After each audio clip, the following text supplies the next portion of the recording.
This is Rubedo! And you're listening to Literati Records Podcast.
What are you waiting for?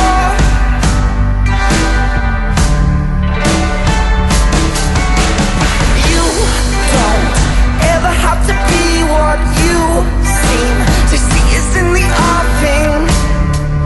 It's like building up a tower to fall. I am how far I've already come. You are right where you are, beyond where you've already gone.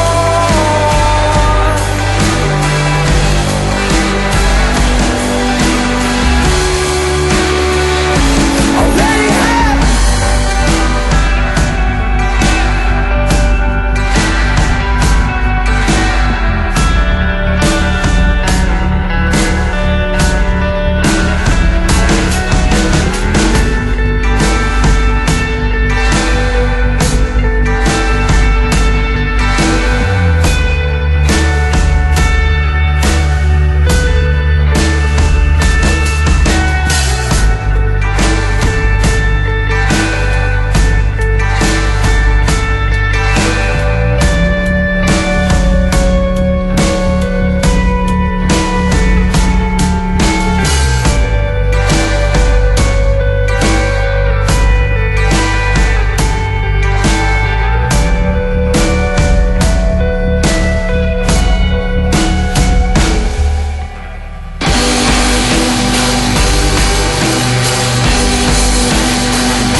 Welcome to episode 81 of the Literati Records Podcast.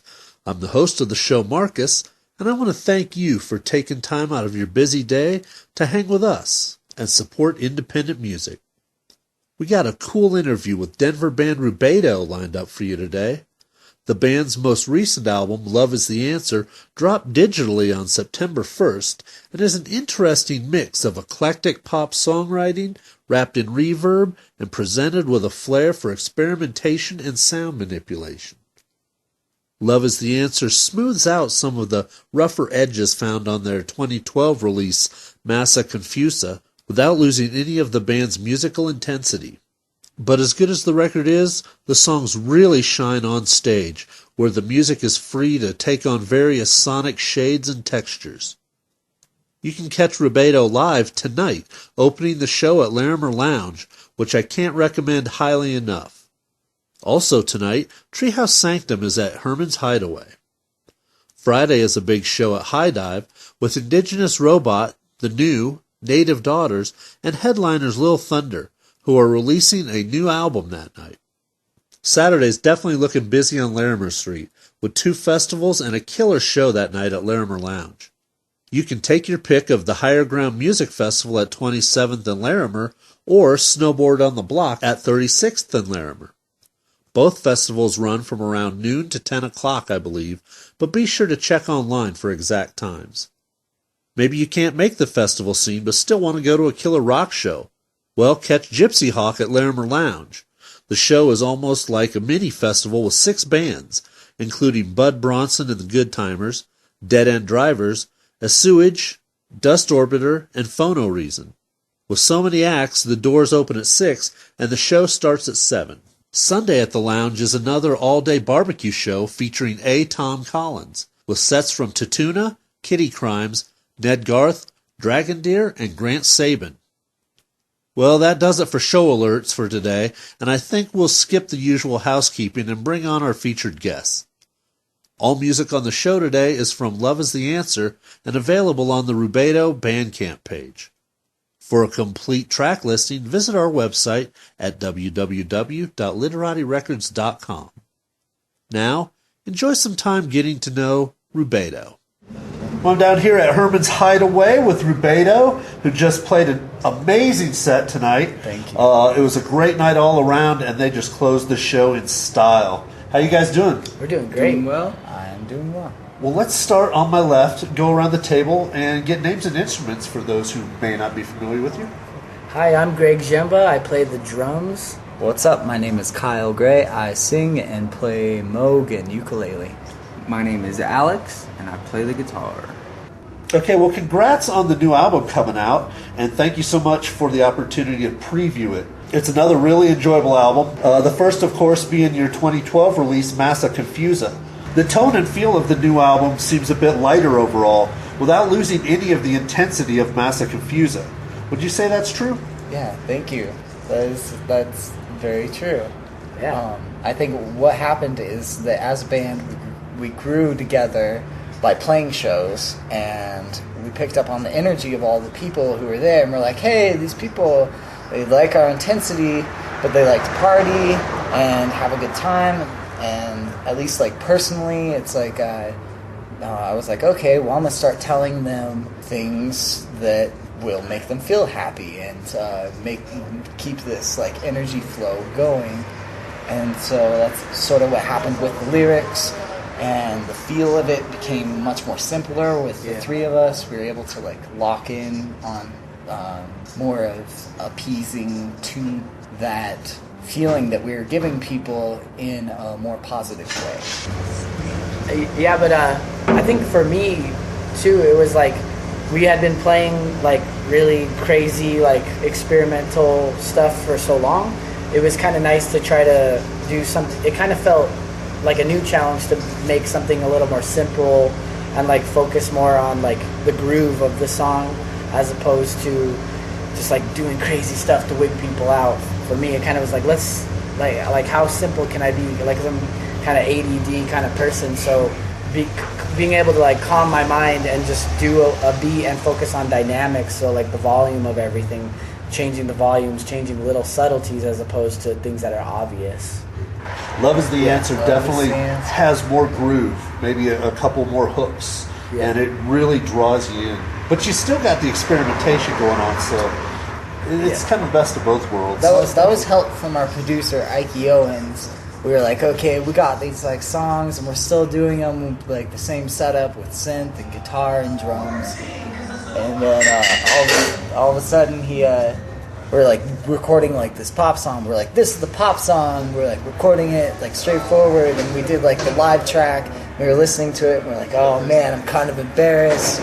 This sounds way too poppy. And then he's like, oh, it's okay. We're gonna have this guy come in with the oboe, and I'm gonna play this piano track, and here play with this little tiny synthesizer thing, and oh yeah, let's reverse those vocals at the end. And by the end of it, like listening to that song, it's really like in a trance. Like it like connects with you on that emotional, simple level, but it's also like, wait, what the fuck am I listening to? Yeah.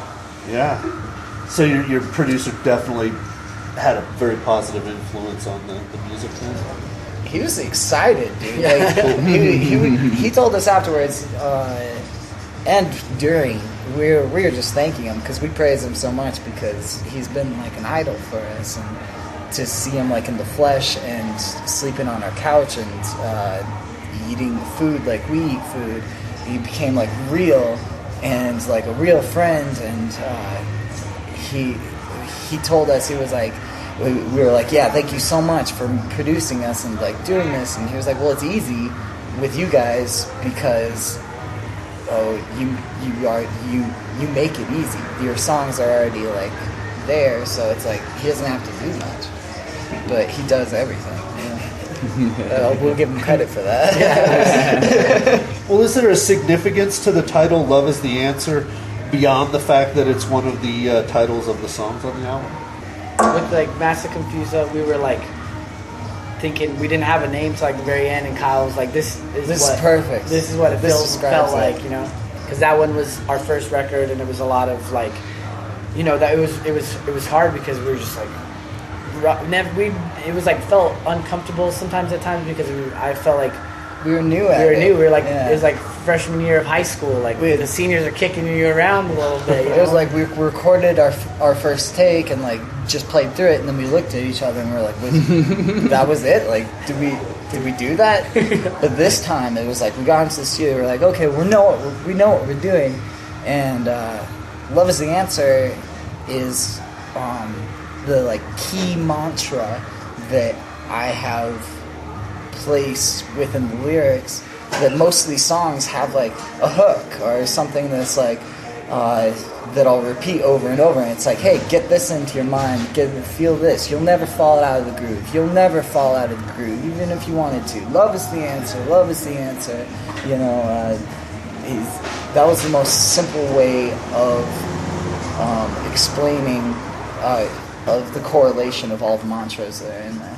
Well, it definitely comes through. Well, one of my favorite tracks on the upcoming album is "Law of Attraction." I mean, that song definitely has a great groove. Yeah, you requested that. Exactly. I was bummed you didn't have the uke. Well, what's the response been live to the material from "Love Is the Answer"? I mean, I saw some of it tonight.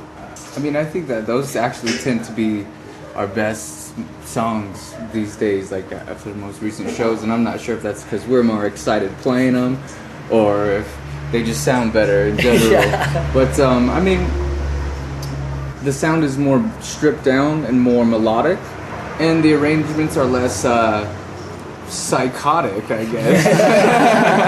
And I think we kind of like outgrew that, you know. In the last album, I was really into a lot of like avant-garde playing, so definitely in all the breakdowns we would play pretty weird stuff. So I mean, on this album, it's like we're done with that. We want to play a little bit more inside, craft the song a little bit more carefully and more accurately to the message.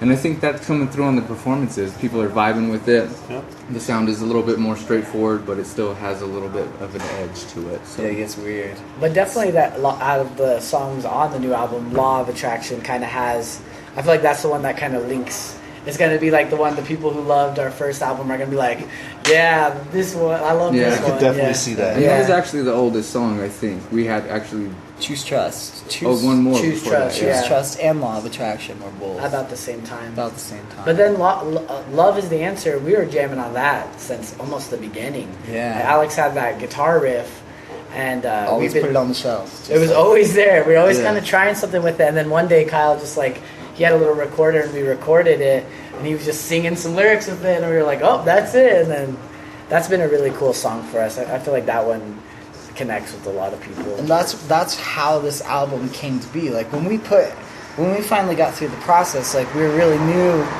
during Massa Confusa, and it took a while for that to all come together, recording and saving up money because, you know, we're still working our jobs and everything, and it took a while to actually get it out there. By the time we actually released Massa Confusa, we had probably 7 of these 10 songs already written, Yeah. and we were playing them in our shows, and so it was kind of weird going around on tour playing these songs from Love is the Answer, and everyone's like, oh, I love your band, yeah, buy the album. And then we leave town and they're like, wait a second, this isn't anything I heard that.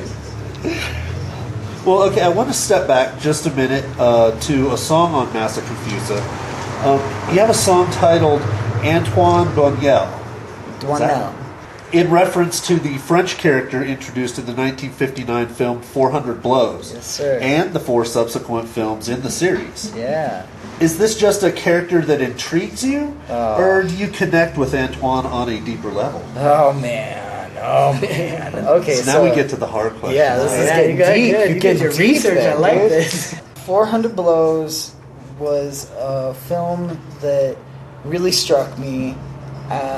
Maybe just like a chord of like my childhood, and then like watching it and seeing like just this idea of this movement that goes somewhere and then it hits an ocean and then it's a freeze frame. That's like how that got deep with me, and it was like an introduction into the unconscious of like my discovering the ukulele, and the riff is actually kind of a rip-off of I know you belong to somebody new. It was like the ukulele song from The Jerk. I didn't realize this until after we recorded that, but so that's like the power of the unconscious, is that like things are coming through. Yeah, I like where that went. Well, another interesting character and great song off Massa Confusa is Job, which you guys rocked tonight. Yeah, that was cool. We haven't played that in a long time. It sounded amazing. We got to put that back in the rotation. We might release that. We got a recording of tonight's show, so we're going Nice. to be releasing that online. Can you give us more detail on the inspiration behind that track? That is from Carl Jung. Reading a lot of Carl Jung and then diving into the answer to Job just sort of blew my mind a little bit at that time. Fit along with the whole Massa Confusa. It was like a really like confusing thing. It's why the hell was there this man who was just I related with personally, that I was like, oh man, all this shit always seems to go wrong, but yet I still have like my faith of like that life is good, and I'm supposed to. What am I supposed to do? Gird up my loins like a man, or am I supposed to like what's the shadow side of this God character? And so it was pretty dark, but it felt like the chorus, the hook of being like, how do you feel still not alone? It's like we're not the only ones that are like this, and there is a solution.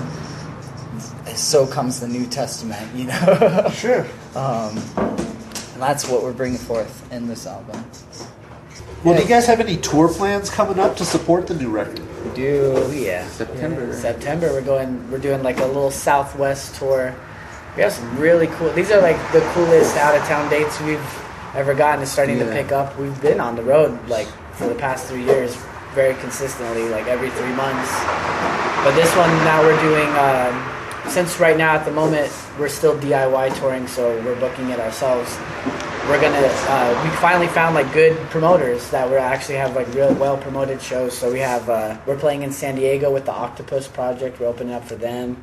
We're playing with Ike's band Free Moral Agents at Harvard and Stone in LA. Wheelchair Sports Camp. What? Yeah, we're playing with them in at Grand Junction at the Mesa Theater. So we're getting like cool. more of like theater type gigs and bigger gigs. So Which we sound better on those gigs too. Well, hey, thanks guys for taking time to meet with us and get us all caught up on what's going on with you and, Thank you. when the new album's coming out. thank you so much. Yeah. You got your head in the clouds. Keep your feet back up. Stand grounded and keep on. Yeah, keep on. Walk in your path. Meander in bed. Sing to yourself. Don't be afraid to ask for. Remember I reminded.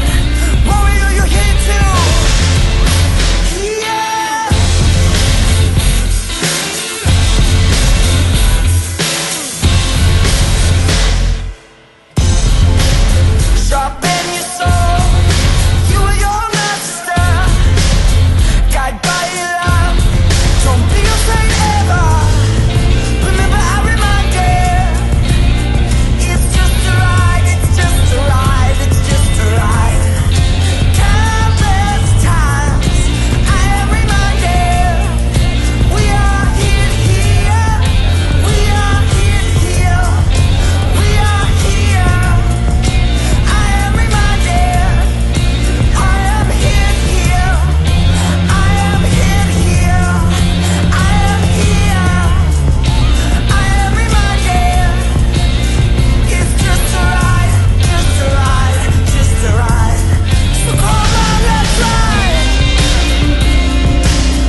alchemical stone, the lapis, symbolizes something that can never be lost or dissolved, something eternal that some alchemists compared to the mystical experience of God within one's own soul.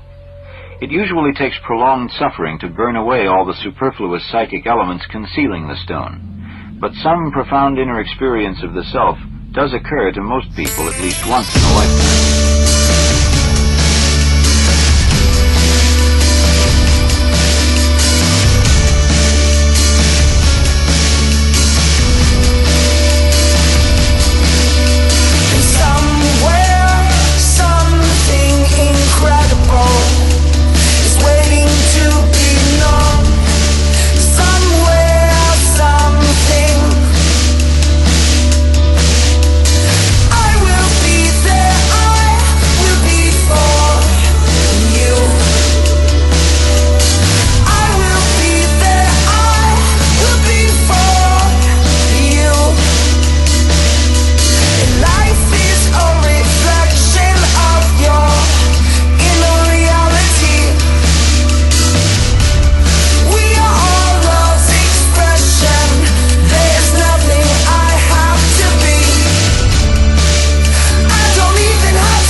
And I will be there.